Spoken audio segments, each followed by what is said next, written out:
All right, guys, welcome back to Football United TV.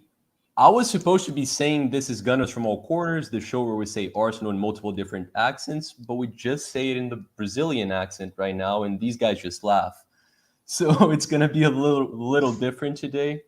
But yeah, welcome back, guys, and here's the intro.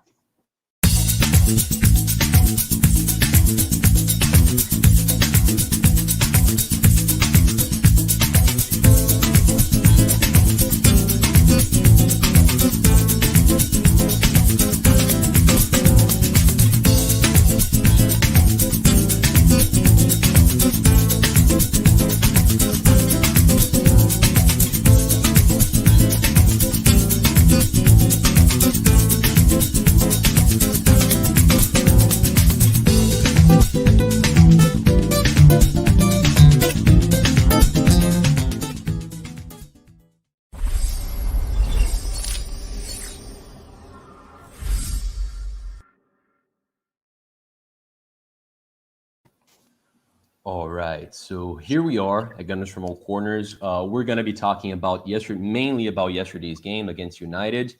A loss to United, which is probably why my Arsenal friends have abandoned me. But I'm here with two legends, two great United fans that are going to be talking about the game with me. Amundi, my good friend, how are you?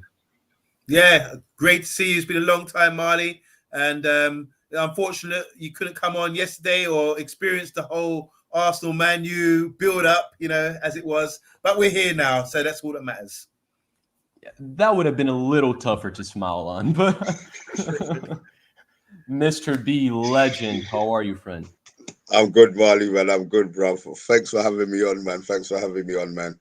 Nah, man. Thank you guys for being here.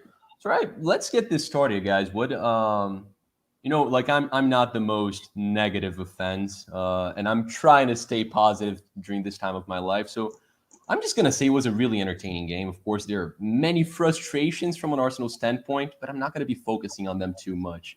I want to get you guys' thoughts on the game. Like, how are you feeling throughout the game, before the game? Like, I'm gonna start with you, Mr. B. Before the game, I just didn't want to lose. I'll be honest. There's games that you play, and I didn't care how we got the result. I wasn't interested in whether it was an own goal by Arsenal in the 95th minute. That is controversial, and I just wanted to get the result. The fact that the game was how it was, I can't do those games too. Yeah, I can't do games like that too often. I'll be honest. The fact that we got the result is more because Arsenal going 8 points ahead at this stage of the season. I just think it would have been that gap is would have been too big. Wise confidence, we would have been on our arse. You lot would have had that lift. I know the league's not just about Arsenal and Man United. There's other teams obviously in between, but if we don't finish above Arsenal, if we ever finish below Arsenal, it will kill me. So the results need to be had. I'm hoping that it gives the team a lift. Now Ranick's in. What I want to know from you, obviously after our Monday talks, is do you think, because me personally, with the way that I've been looking at Arsenal, the fact that you've only got one game a week has really helped in regards to the fact that you're able to train to a system. Because let's be honest, when Arteta came in, I know there was a lot of negativity about the way that he plays, the system that he's been playing, the fact that he wants to play out from the back. He's all your centre backs now. I think all the defenders, the ones that he's all purchased, I think they are, and now they're able to play out from the back. Yeah. So, but apart from Tierney, okay. Well, look, but Tierney hasn't been starting. Yeah. Tavares has been playing at left back for them. So I'm wondering if it's that why Tavares has been playing, or the fact that the results have been you lot's results, bar us and Liverpool. You lot have won the rest of your games. You lot have kept clean sheets for fun. So the fact that we breached you in the game yesterday 3 times, I'm really, really happy with.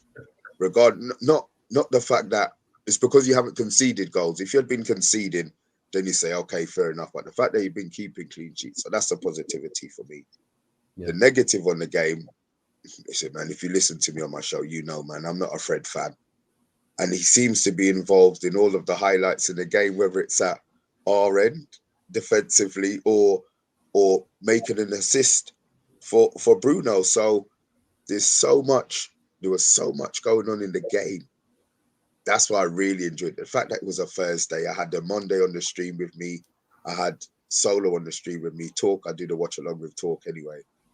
But the whole vibe yesterday, from I got up in the morning, and even now, 24 hours later, I'm still buzzing, man. So yeah, on Monday, talk to me.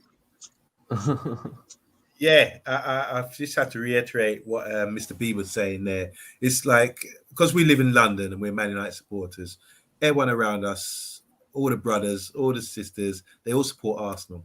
And I think it's like a nostalgic thing, because you think of the generation when we were growing up, there's players like David Rocastle, who was like inspirational play, you know, for a lot of us growing up. Even myself, we had a sort of soft spot for them. Paul Davis, Sol Campbell, Thierry Henry, all these great players that come through Arsenal. And Ian Wright was the main one for us. Ian Wright had a lot of impact on the community and gave us a lot of pride in the game, you know. So Arsenal, you'll find there's a lot of people about our generation who love Arsenal Football Club, and we're surrounded by them. So obviously they've been playing really well lately. Obviously you lost your first 3 games. Since then, you've sort of started to progress. You can see you scoring goals in open play. You're playing really good football. You've got a young side, and it's refreshing as well. And it's just like, so everyone's buzzing about Arsenal at the moment. So obviously they're being above us right now, going into that game. We were getting a lot of heat about getting licks against all these Man City, Liverpool, all these sides like that. So it's built up. It's probably the biggest game we've experienced so far on the channel this season. And that's including against Liverpool and Man City. That speaks volumes about how big Arsenal are in London and just around the community. So pre-match, it was really tense.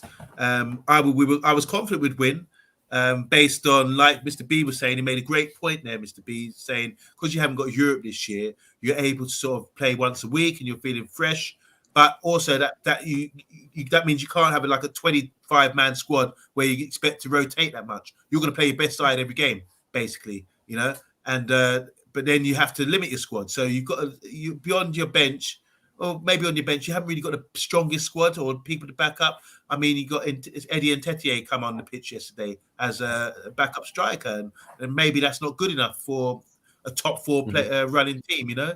So I think there's pros and cons to having 1 game a week.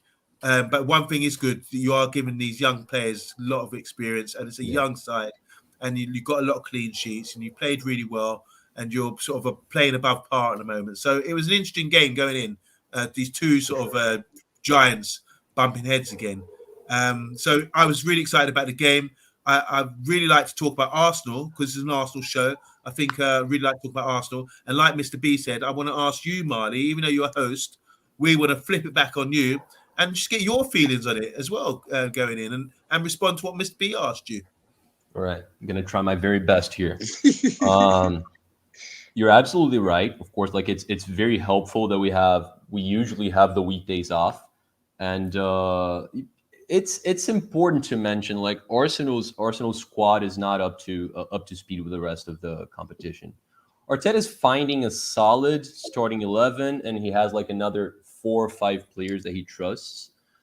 But yeah, like we rest. Arsenal has repeated the same lineup a lot of times this season, which is not something I'm even used to seeing anywhere, really. So it's good. It's good. It's been exciting that even though we're not rotating as much, we're seeing a lot of youth playing, and for a while now, like the one exciting thing about Arsenal was our youth, and it still is. If you think about it, you look at yesterday's game, dude. Our experienced guys were a joke, and our youngsters, like they kind of gave you some trouble and all of that. But yeah, just answering your question in a really practical way, yes, I think it's been helpful. I think Arsenal fans, like not going to put myself there. I'm actually kind of chill, but we're annoying. We're always going to find reasons to complain, right? And now that we don't have to rotate as much, people are complaining that we're not rotating. So you're gonna start to see a lot of people bitching about like Pepe not playing as much, Tierney not playing, which is something that one I agree with. So yeah, there's You always do. pros and Sorry, I'll let you finish. Just remind me about the Tierney point, and then I'll let you finish. But just remember Tierney. So I'll let you finish, and then I'm almost done. I think that's about it. I think that's about it. There's always going to be cons, but I think with the squad we have right now, we're definitely doing better than we would have been doing if we're playing another competition. I'm assuming. I mean, the the conference league.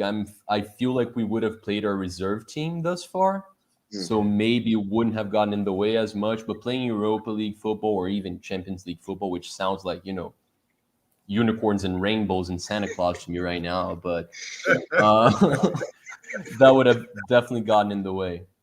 What else? What did you ask, Amandi? What I thought about the game? Well, I think you've basically answered that. So, like going into the game, we were saying maybe because you've had one game a week, and you haven't got that depth of squad, like a 25-man squad. That could be a downfall. Getting that fine balance going in, like because Saka was injured, and he was on the bench after last week. Really talented player. But it's like that fine balance, isn't it? If you were, like you just said, if you were playing in Europe, you'd have to be playing Saka and all these top guys. If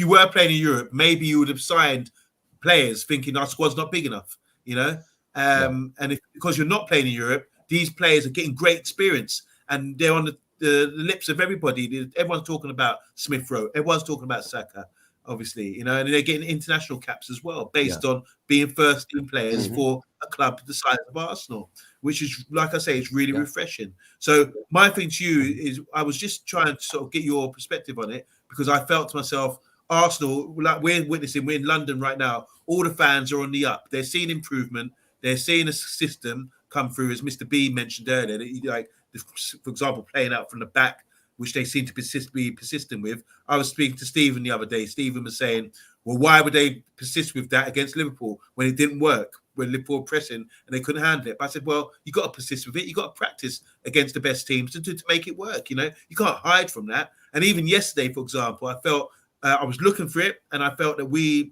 it's obviously an issue for clubs because we had to try to sort of counter your playing from the back. And in the first 20 minutes, we struggled. You were playing free-flowing football and making us look stupid, and we were always chasing. We weren't in shape. We were always coming, like the ball was, we were ahead of the ball because you played the quick 2-3 passes and you were away with it, So it's really, I like the style of football. I think I'm glad you've persisted with a young manager like Arteta, who's a great coach and proven to be a good manager given time.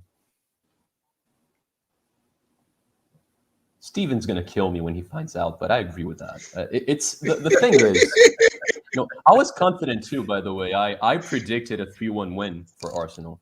And of course, that makes me look a little stupid now, but I'm not going desperate after that. The Liverpool loss was the very first game that Arsenal lost with Gabriel playing at center back. Very first one. So it blows my mind a little bit that United scored 3 goals against us because I just did not see that happening. When I spoke about the game, I was like, my one concern is, everyone knows what my concern is, Ronaldo. If he's playing in a team against my team, I'm worried about Cristiano Ronaldo. Of course. That was about it. Like I didn't see a lot of ways for you guys to beat us. It did happen though, but I'm not going crazy with that. Like for Arsenal's ambitions right now, like we got to be mad at the Brentford loss in the beginning of the season. But, losing to Liverpool and losing to United away from home, it's sort of expected. It would have been great to win against you guys. And we stood a chance. Like it was a good game. It was an open game. We could have won. Our opening goal should not have happened. I don't think Smith Rowe was dishonest or anything like that, but under normal circumstances, that would not have been a goal. Anyway, it was open. I'm not going to let myself be too miserable. I still feel like we're going to be competing with United throughout the competition. it's fun. It's funny that Mr. Beast said that it's not all about Arsenal and United, right? Like the Premier League. But I do feel like for us it is going to be. I have a feeling that this season it's going to be a little more old-fashioned, where the 5 big teams are going to be the 5 first teams on the table, and I do feel that both of us are going to be 4th and 5th. I don't know which order. I'll be honest. I'm not sure. See, Ranić coming in, there's going to be a drop off at some stage. We haven't had the bounce. We had the bounce with Carrick. Hopefully, we'll have the bounce with Ranić.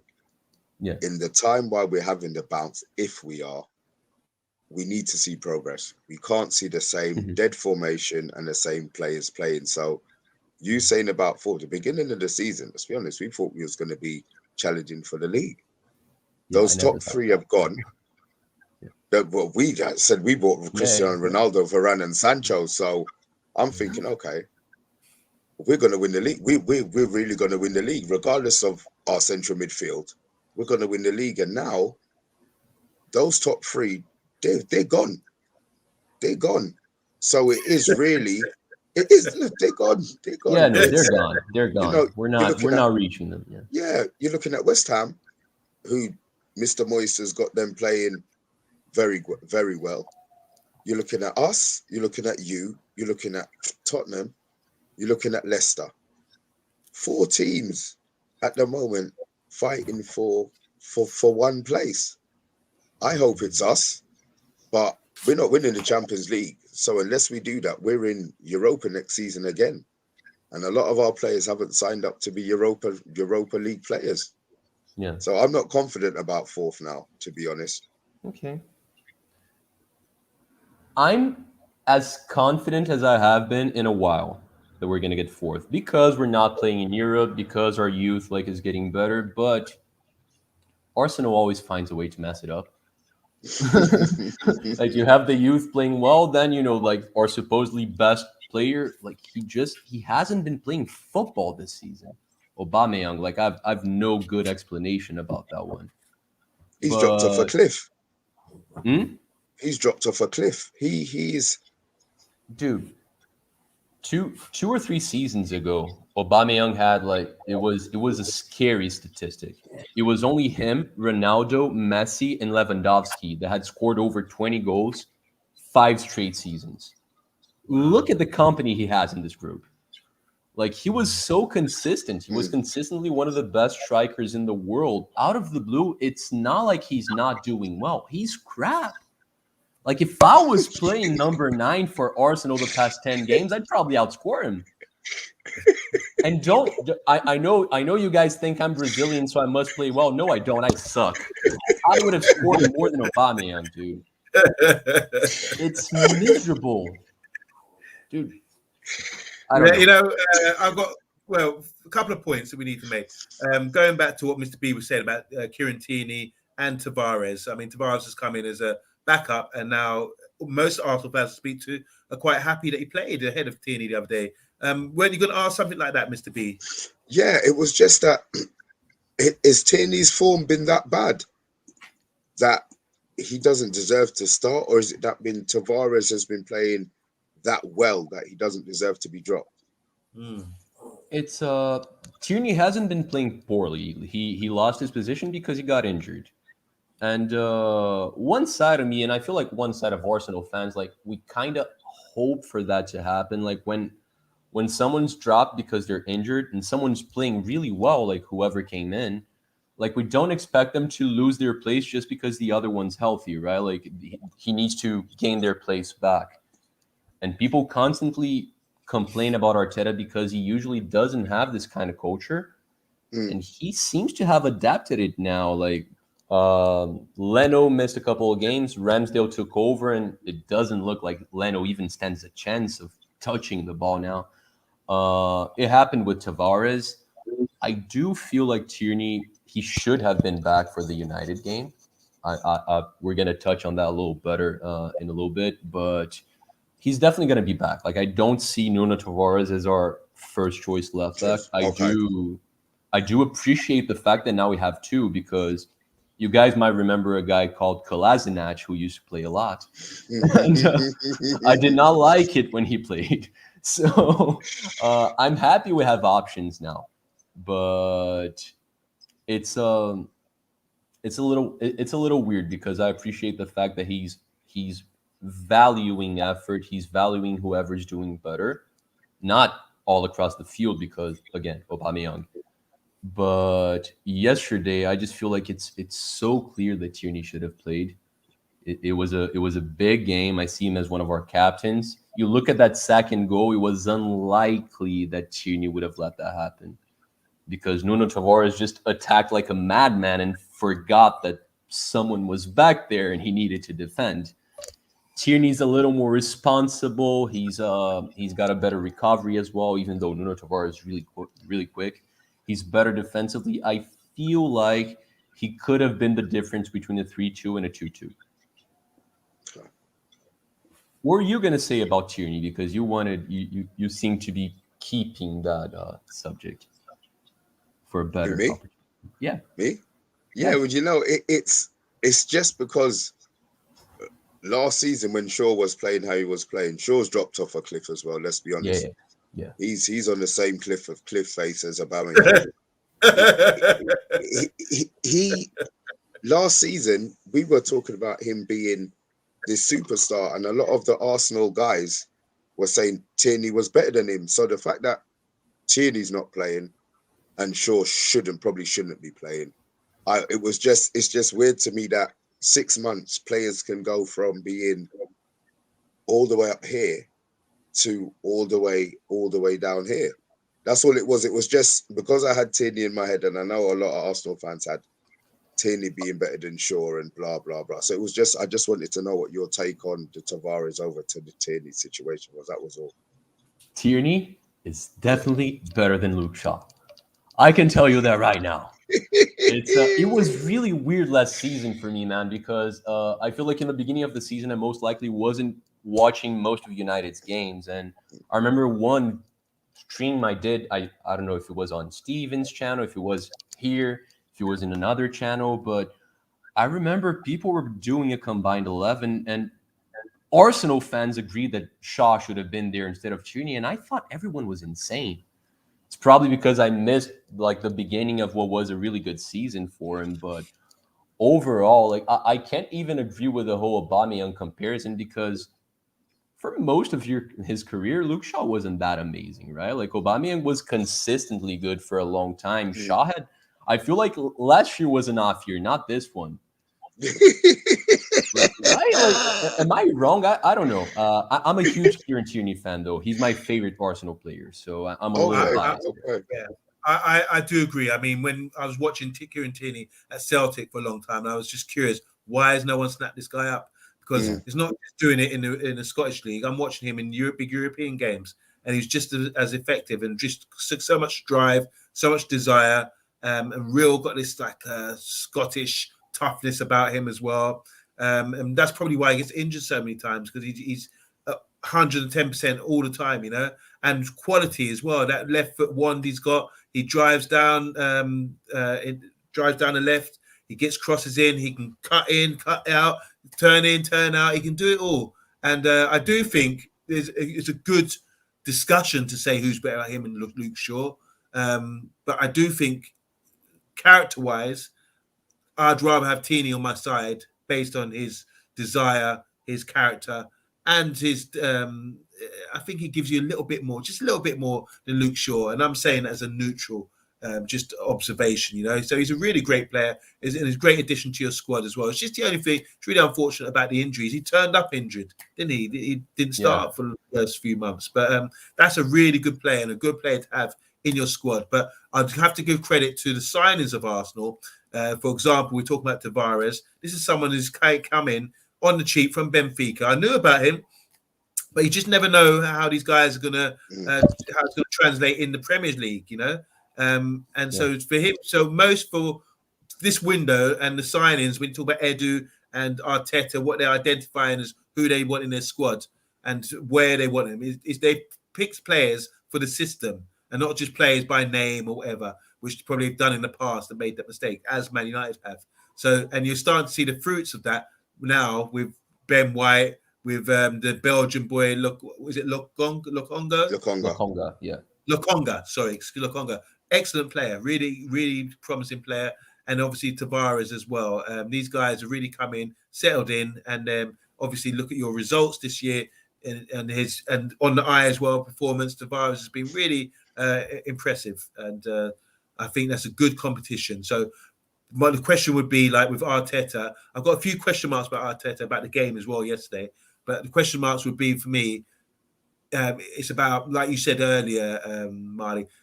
If you dropped him for that game, what does that tell you? What, I can play 2-3 games and now you're just going to drop me, even though it's Man United, you know? But I think that's a great message he sends out to his players. If you play well and consistent, I will keep you in the side. And that's the evidence there with the keeper and with Tavares now. So everyone knows, as with Pepe as well and all these guys, it's not about the price tag, it's not about your contract. Because sometimes you sign as you sign as a squad rotation player, or Pepe might have signed as a first team player. But now he's have to be relegated to a backup, player because he hasn't performed. It's simple as that. So I like that about Arteta, and I like that it shows a lot of courage by him.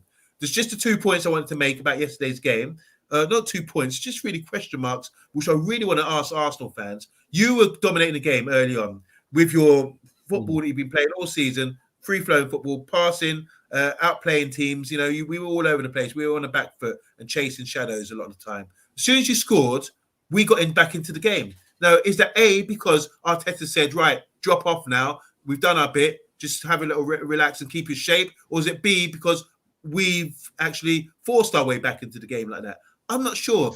And another thing, C, I've got A, B, and C. The other thing is like, I do think that if you are dropping off and getting a lot deeper and inviting pressure, which if we keep probing, we're going to score eventually, which we did with Fred passing to Bruno for the second goal, for the equaliser.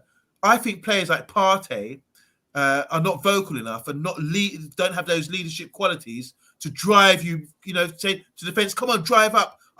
He's a good player, but I just don't see. It was mentioned yesterday he was a passenger on our show, so I just don't see what he's giving you verbally and as a leader and dragging the side forward like that. He's a very good player, simple, but is he mute? This is my observation. Is he mute? And I didn't see him drive you on and demand like a better high up the pitch, or don't sit back too deep, or pulling people around, or just stringing people up. I don't see that in his game. So there's a few things there. A, did Arteta tell you guys to drop off once you scored? B, was it because of we pushed forward and started to push you back because we weren't doing that prior to that? Or C, do you think Partey should be the leader in the middle of the field? He's the big guy there in the middle of the park. He should be dictating things and driving the team forward and not allow them to invite pressure on. Right. I'm going to go with D. All of the above. All of the above, mate. It's there's a tendency, and it's really frustrating for me because my Brazilian favorite team does exactly the same. We score, we defend. That's what Arsenal has been doing. We start counterattacking. We have great counterattacking players as well. Like, it makes some sense. But if you're not having a non-game defensively, and you're playing against Ronaldo, you're playing against Bruno Fernandes, you're gonna get bitten in the ass. That's what happened. Partey is a tricky one for me, man, because he is sort of a leader playing. Like, you can see that he's shy. He's never going to be a team captain, nothing like that. Like, he's not vocal enough. But in Atletico, you could see that he sort of led the midfield every now and then because there were a bunch of leaders there. But he led by through playing. That's it. But I don't know. It's just taking a long time for him to adapt. Like, he hasn't adapted to the Prem speed. He has one or two great games, but he just hasn't found his consistency, and he was so consistent at Atletico. So I struggle with that a little bit, and you guys got better as well. And our attempt of playing from the back once you guys equalized was just pathetic. We couldn't do it anymore, and you could see Arteta's frustration because the team just couldn't do the strategy he had set. Did I answer the question? I think I did. Yeah, I think that just poses the question again. That I think with Partey, he needs to be led. All right, you said he's been leads by example by his playing, and he is mute maybe on the pitch. But I think he needs to be led. We're at Atletico Madrid. He's around a lot of experienced players like Koke and Saul and all these guys who would lead the midfield and be dominant, and he would just be the dance partner. But now he's got the young Belgian youth. Lukonga, yeah, and he has to lead him. So there's a lot more responsibility on him. So I'm just putting it out there. That's one of my observations I felt from yesterday's game. I felt that Arsenal sat back and invited us to come on to them, and that was the biggest mistake because from having the 20 minutes and dominating like that, I was really worried. But we had the rest of the game, and once you sat back and we had that momentum, you never got it back. And I think to get that back, you need players like Roy Keane or Patrick Vieira, leaders, to drag that back. Say, right, let's get back into this game, you know? And I didn't see that from Partey. That's why I'm pointing him out as an experienced player in your midfield. But it's been that way for a while with Arsenal. Mr. B, who was Arsenal's best player yesterday?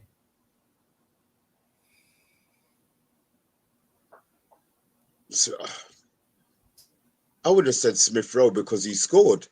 But I'm trying to think now, who was dominant in your game? Because like from my perspective, watching the game, like supporting Arsenal, no, but it wasn't Tomiyasu for me. Like it was Martinelli by a mile. Like he was our most. That's the young guy on the right winger, yeah. He was playing right wing yesterday. Yeah. He had a good game. He did have. Dude, like his runs, like he just came in for Saka. I can't even complain about Saka's absence because the guy who replaced him was our best player yesterday. It's been that way for a while. Our youngsters are doing the job. Lacazette's been playing well this season whenever he comes in. I think he's not going to renew his contract. That's why he's not playing. Because he should be starting ahead of Aubameyang. Because again, Aubameyang, like he shouldn't be starting for any Premier League teams right now.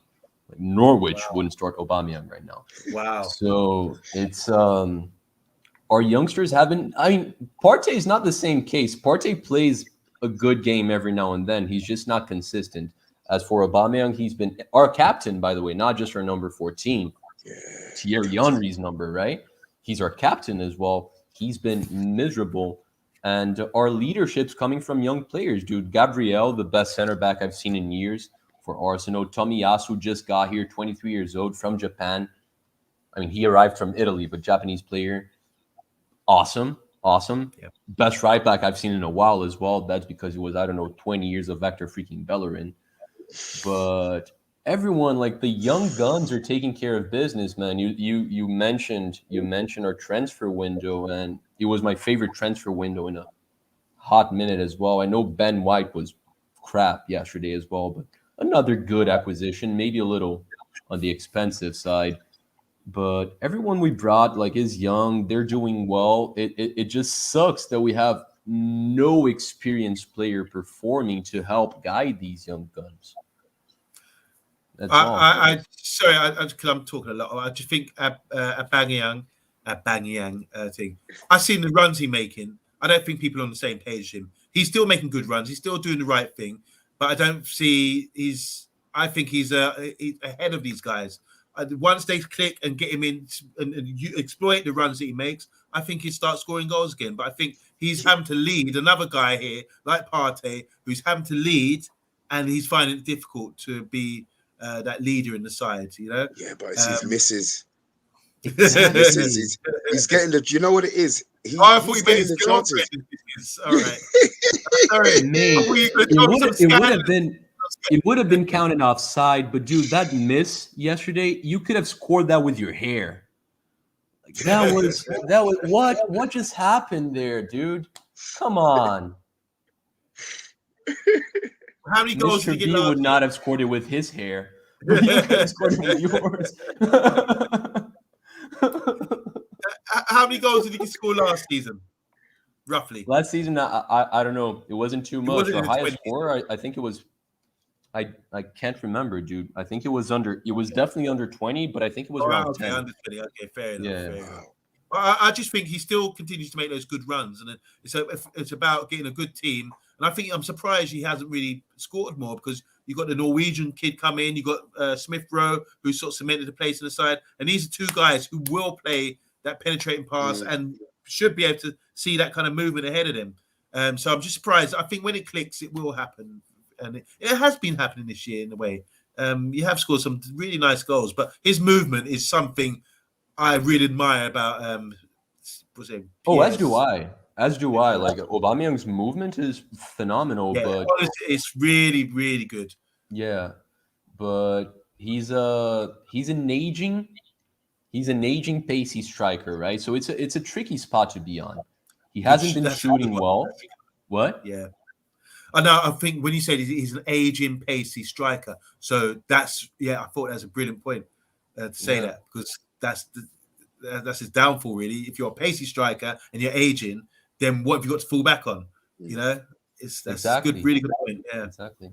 Yeah, you mentioned a name that he definitely played a huge part yesterday because he scored a goal and he fouled Fred. Most stupid PK I've ever seen. And you mentioned Fred before, and I think I made that joke with Steve, and I said, dude, Odegaard made Fred the name of the game because Fred was everywhere. He injured De Gea for Arsenal's first goal. He gave an assist, then he got fouled for the PK. He was the name of the game, dude. Who gives a crap about Cristiano Ronaldo's 800th goal? No, Fred was the name of the game, dude. He owned that game. That's his. Mr. B, you need to take this. Listen, I have an opinion on Fred that just will never leave me. I don't care how good he plays. I don't care how consistent he plays. I have Solo on our channel saying that he's played in the wrong position. He doesn't play like that for Brazil. Fred is shit. Fred is not Manchester United standard. I don't care what he does. Speaking to you now, I don't watch Brazil play. Is Fred that different from Brazil that he starts? I don't understand how he could be starting for a football team. It never made sense for him to start for Brazil. Never. Okay, good. Look at the midfielders we have. Dude, it makes no sense. Come on, Brazil has Fabinho. We have Casemiro. That the kids from Lyon, Bruno Guimarães and Lucas Paquetá, who you guys probably seen scoring hundreds of goals this season.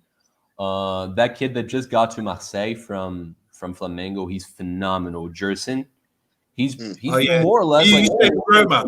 You used to play for Roma. He wasn't too good at Roma, but he got more experience when he went back to Brazil. He came back, and now I think he's doing well in Europe again. I think I like Allen from Everton better than Fred as well. Yeah, Paula. I just right. So I don't understand how he starts. This is my point. You've named just there. You reeled off, boom, boom, boom, boom, boom, boom, boom, boom, boom, boom, boom, boom, boom. But he still starts. I don't know what Fred does at Man United, and now I'm hearing you, Marley. He does the same thing for the Brazil squad. I don't get it. He must send great gifts to the managers. I can't give you a better explanation than that. Like he seems to be a good lad, right? Like hardworking kid, but he doesn't have the talent, dude. And like too much effort when you don't have the quality, that's a dangerous thing as well. My father used to, like, one of the favorite sentences he taught me. There's nothing worse than a dumbass with an initiative. If you're horrible at what you do and you have a lot of initiative, a lot of will, dude, you're going to mess things up for the team very frequently. And I feel like Fred's that way. But yesterday was Odegaard. It wasn't Fred. I mean, he did hurt De Gea. I think that was an accident. I don't blame it on him. He did it on purpose. He's an idiot. All right, guys. I don't want to stay here too long talking about the same thing. So I just want to get you guys' opinion on because I think I heard a little bit of Mr. B talking about this. He's not too confident about your chances of getting top 4, and not even about top 4, Amundi, but how are you seeing United's chances of finishing ahead of us? Yeah, I'm totally confident we're going to get top 3, top 4. We're going to be up there. Top It's three. just, yeah. We're going to be up there. Trust Really? me. Oh yeah. We're going to be up there. We're going to be up there. We'll be from now. If you look at the form table from today's date going forward to the end of the season, I think we'll be up there with top points. You know, we've had a really bad start. I think with the players we've got a good pool of players, good core of the team here. All it needed was someone to come along and organise them and get them playing. And that's why I think that we made the right addition to the squad in Ralph Rangnick, sorry. And I think he will perform. People might say at the end of the season they'll be saying he performed miracles, but really he's just come in and just doing a basic, simple thing and just tweaking a side that needed to be tweaked and needed to be caressed and stroked and start delivering some good football. He had a press conference today, which was like fantastic. We were up early in the morning to watch that, and he makes things so simple, simplifies the whole game. And as you know, in Brazil from the World Cup, I mean, it's worse than what happened in Uruguay with the World Cup final way back then. What Germany did to you, I thought that was disgusting. The way they played football on you and made it look so easy. They were passing it into the net, you know. Thanks for and reminding me. Yeah. Well, it's the whole world on that stage. I think that is something like no one will ever forget. And maybe Brazil need to have a look at themselves and say, right, we got this fluid system and we can play this great kind of football, but we need to be more effective and more simple and simplify the game a bit more. And something they did in '94, for example, with Dunga's World Cup winning team. They had Mauro Silva, Dunga. Compare that to the '82 team, which was outstanding, fluent and team, but they didn't win. So I think the same applies to the German model now that we're seeing with Ralf Rangnick, with Klopp, with Thomas Tuchel, all these guys under the same sort of philosophy. It works, it's effective. And guess who was responsible for the World Cup win back in Brazil, 2014? It was Ralf. Ralf was behind the scenes dictating that sort of style and tempo. Do you understand what I'm saying? And it works from any level, whether it's down him working in the 4th division, in the 2nd division in Germany, or in one of these sort of lower clubs and building them up, or with that Red Bull project.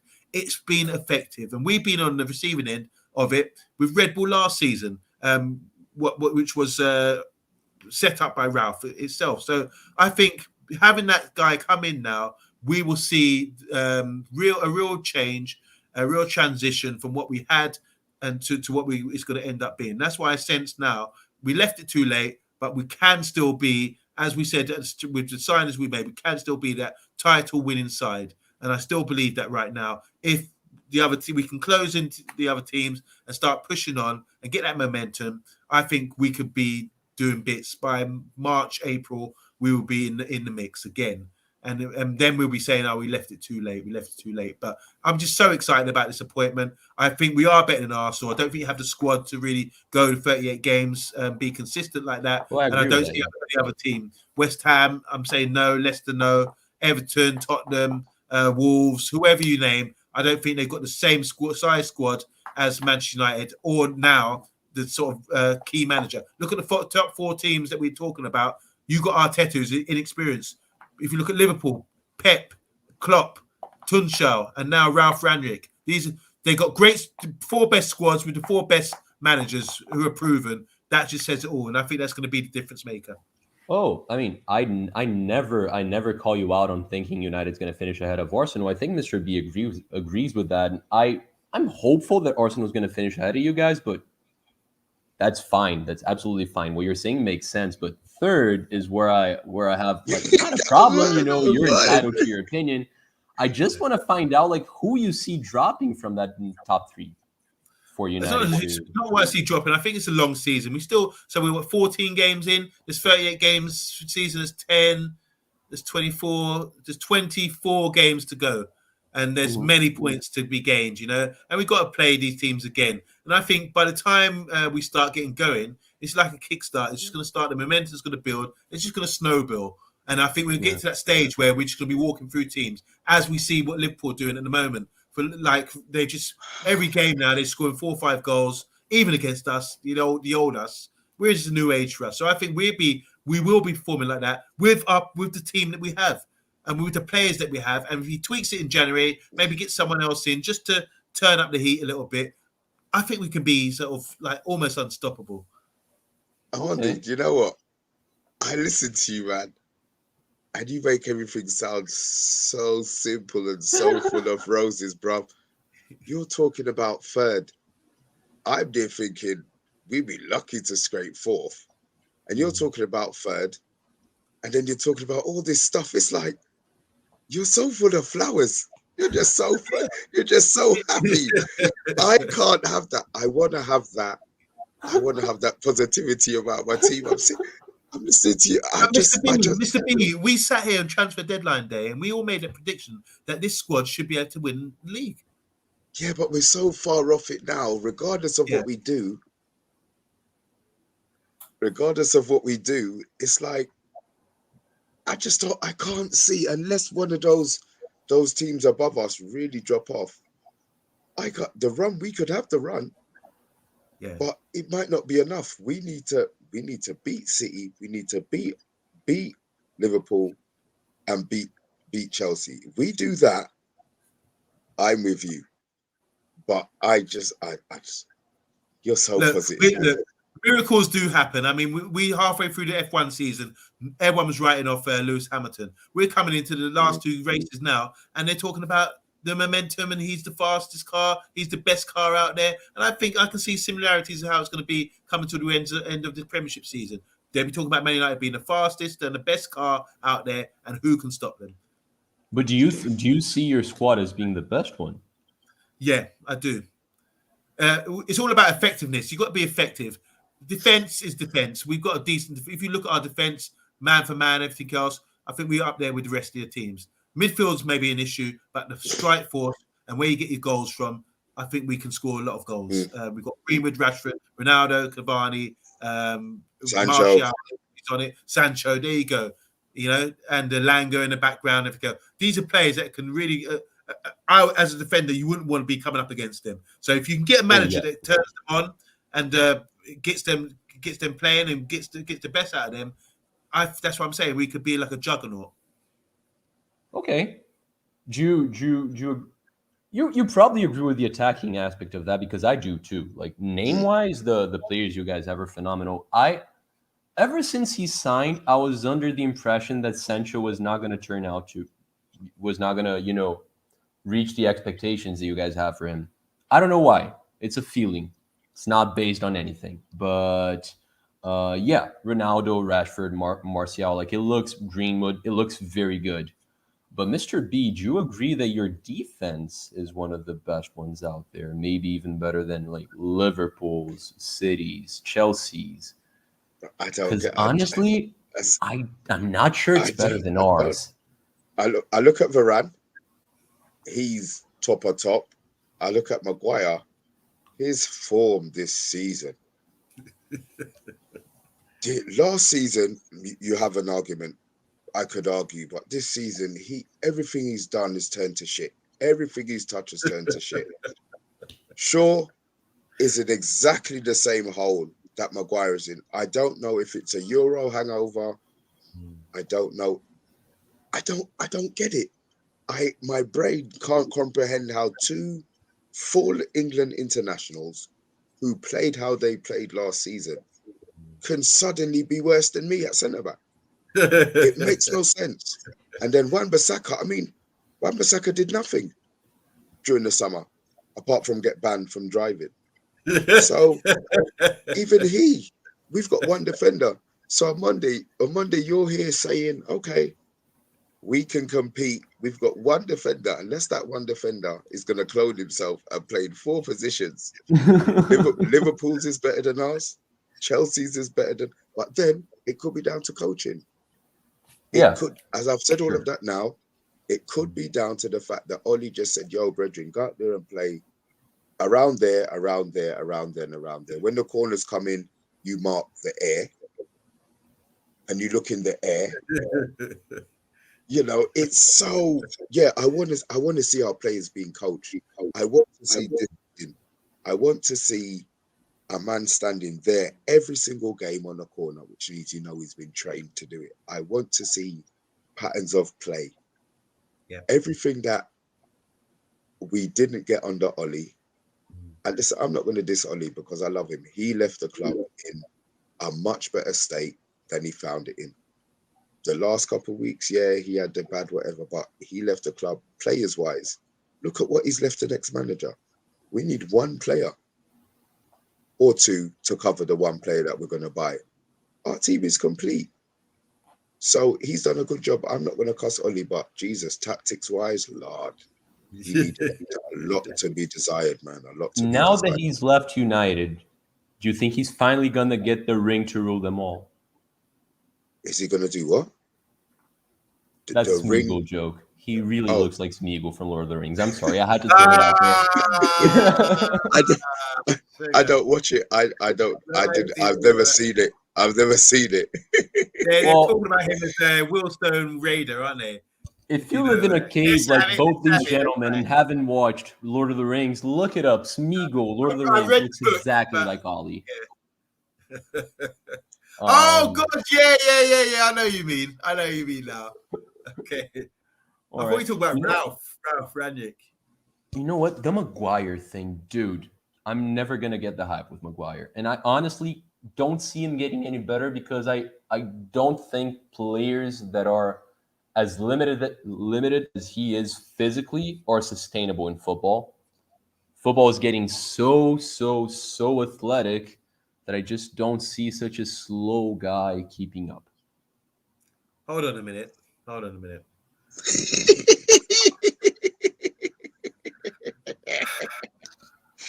So You look angry. you're saying, did you watch the game yesterday? I did, yeah. Right. Did you not see Harry Maguire winning his headers, defending his line, keeping his line? Did Jay get him behind maybe behind Lindelof? No, didn't get in behind him. It's all about positioning and shape. I don't care how slow people might think he is. If he positions himself correctly and he's on it like he has been last year, I think he's one of the best defenders in Europe, and that's coming from the great defenders in Italy as well. Stated that about him. He's got the credentials. He's been one of the top players, top England centre backs for the last 5-6 years in the World Cups, dragging him to semi-final, in the European Championship, dragging him to the final, scoring goals, a presence thing, a good leader. This is what I'm saying. If you obviously he's got limitations, but if you can set him up and protect him in a way like Southgate, maybe for example, used to play in three in centre backs and 2 holding midfielders, and that kind of protected it. But then you get the best out of him as well. I think he's good ball carrier. He can sort of carry it into spaces, in drive into opposition's half, and he's a good leader. And I think he's really proven. He gets a lot of slack, but I think he's proven to be one of the better centre backs in the league. Obviously, he's had a bad time, but I think that's due to other factors as well, meaning like the shape that we had under Ollie. B was saying about the shape. I think it just exposed the whole defence because we kept getting people countering on us and running our defence, and we have to back off all the time. And also, there's lack of communication, especially with De Gea. I don't think De Gea gives us enough communication and helps the defence out in any way like that either. So I think once Harry Maguire, Varane, and under a better coach as well, and this communication comes in, and as Ralph Ranick said today, that we keep the ball far away from the defence and the goalkeeper as we can. That's the tactic. I think we'd be really performing well, and we will start getting clean sheets and dominating games again. As Ralph says, we need to control games, as Mr. B was saying on his show earlier, from the press conference. So I think Harry Maguire is having a bad run now, but that's going to be down to the setup of Ollie, the coaching, and everything else. You won't see those results again. All right. I can't agree with that. I mean, I think he's a great leader. I think he's a horrible player. And I remember there's like, huh? What we can do, Marley, let's because this is an historic podcast.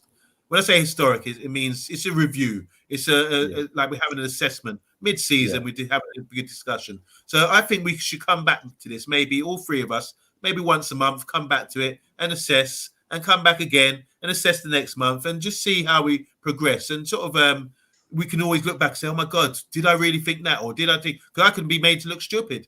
And this Harry Maguire thing, I'm so confident about it that once he's under good coaching and once we got a good setup as a team, he will be protected from any sort of calamities and that kind of thing. So going forward, I think we're going to be all right. So yeah, let's do this quite regular. Let's have a little get together, the three of us. I'm game. You know Absolutely. me.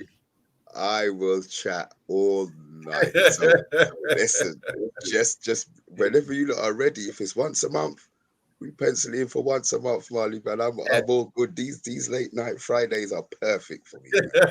Yo, I'm game, and you guys spoke about the Brazilian national team for a while, and if I started talking about this now, I'd extend myself, but I cordially invite myself to be invited by you guys to talk about that subject because I like it very much. King Said, my man, thank you for that. Thank you for that. You said something really interesting later on here. Okay, Said and Talk showing some love to one another, but here. I think Van Dijk, Matip, Gabriel, Diaz, Rudiger, Thiago Silva, Varane are all better center backs than Maguire. Can Do I you respond disagree to with that? any of the numbers here? Any of the names Yeah. here? So my last season, for example, I used to say to people, like in the same argument, because it kept coming up, I said, name me five better centre backs in the Premiership, and it was a struggle for some people because some of them debatable. So if we go through this, I'm not going to argue with Virgil. I think Matic is debatable. I think Gabriel is definitely debatable. Take him out straight away. Because what's Gabriel done? Has Gabriel carried his side to a championship final? Has he played in Champions League regular? You know, he's coming from a French league and coming in. So I don't think you can only do it on the eye test possibly, but I'm talking about credentials. Maguire's proved it. World Cup semi-final, playing for England. England's ranking's so good. Playing England this year in the Euros, got to the final, you know? Took a penalty as well, if anyone remembers that. Took a penalty in the Villarreal Euro final. This guy's a lead. He's played really well. Diaz is a good player. I'll give you that. But is he better than Maguire? Don't know. Yes. Rudiger, Yes, he is. top player. Rudiger is a top player. Is he better than Maguire? I don't know. And Thiago Silva and Varane is probably better than Maguire. Yeah, I'll give you that. So I'm saying name five. No, you can't. Listen, Gambian Guna. You're saying John Stones is better than just what you're saying. You're saying he's better than Maguire. I want to see clear distance where it's like no argument. If you're saying it's on par, that's a different story altogether. You got to say better, and then make your case. I'm just gonna defend my player, dude. Gabriel cannot be compared to Maguire. Using the national team as an argument is a little unfair because Brazil's partnership for a long time now is Thiago Silva and Marquinhos, dude. That's two of the best defenders in the world for the past 10 years, right? Is he playing Champions League? Gabriel playing Champions League? No, he plays for a shit team, dude. That's not on him. That's not on him, dude. He's played a lot of games for us. Ask Mr. B. All right, we're gonna bump his. Ask a neutral. Is Gabriel better than Maguire? Better or no? No argument. I'm not having no Arsenal man better than any of our players. Well, there you go. Especially when outvoted. What about people in the comments? Gabriel or Maguire? Put your thing in the comments. Come on. No chance. It's a top five in the league. There you go. I think he is, but that's not even what I said. But I do think he's one of the five better center backs in the league. Talk MU. Is Gabriel better than Maguire? Talk MU. Dude, Talk MU's from Mars. All the way from Mars. The only thing he can see on Earth is Maguire's big head. He's gonna think Maguire's better, dude. Oh God. Woo! Oh God, Wally, man. Yo, gentlemen, I think I'm gonna wrap this one up here. Yeah, that's cool. The missus is looking at me with mean eyes because it's kind of late already. Listen, but where's my calendar, man? Where's my calendar? We need to synchronize watches. I want to return. What, this once a month? First Friday of the month? What are we talking here, man? No, I'm okay with that. Yeah, I'm okay with that. Done. I'm in for that. Let's do it. I'm in for that. I'll see you in a month, Marley.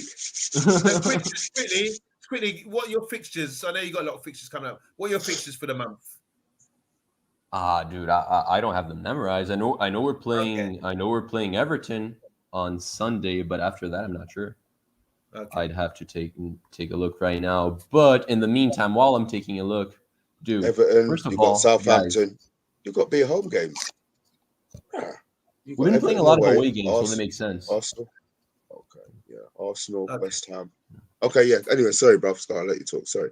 No, it's all good. I'm actually gonna give the room to you guys. Thank you so much for doing this. It was very last minute, but one of my favorite streams ever. It was really fun.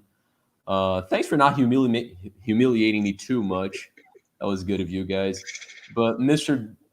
B, where can we find you, my man? What are you up to? Let us know. You can find me on the Man United agenda Monday, Tuesday, Wednesday, Thursday, Friday, Saturday, Sunday. And if there's a day that they make up, I'll be on the agenda then. Just tune in, just subscribe, just follow us. That's where you'll find me. Instagram, I'm on, but it's private. It's a family one. And my Twitter is Mr. B Online. But if you want to find me on Man United agenda on YouTube. All right, awesome, man. You're always welcome back here on Monday, mate. Same I just question. want to say, same thing as Mr. B. You can find me also on the Man United agenda. It's the place to be. Everyone in the comments as well. Thank you for tuning in. And I want to big up Matt and Marley. Matt and Marley. That's I like the ring of that. Yeah, Matt and Marley on Football United TV. This is where it's at. Make sure everyone in the comments press a like and let's share this stream because it's a bit unique. We come together, lastminute.com, and now we start a little monthly thing, which is going to go on, and it's going to be legendary. So make sure you tune in to the Football United TV. This is where it's happening. Big up Marley. You know you got my love and respect, and every time we got each other's back. So and big up Talk MU, big up Box, big up Gambian Guna. Big respect to you guys. I'm going to enjoy it. I like Gambian Guna. Already I see where his conversations are going. King Said, he's the man, man. King Said's the man. Yeah. He's gonna be here next Friday. I'm gonna make sure of it. But guys, for that. That's it. Thank you so much. You guys are awesome, and yeah, let's do this once a month at the very least. Love the idea. Anytime, man. But yeah, guys, make sure to check these guys out and stay tuned to Football United TV. And yeah, well, I'll see you next time. Ciao. Cheers, man. See you later.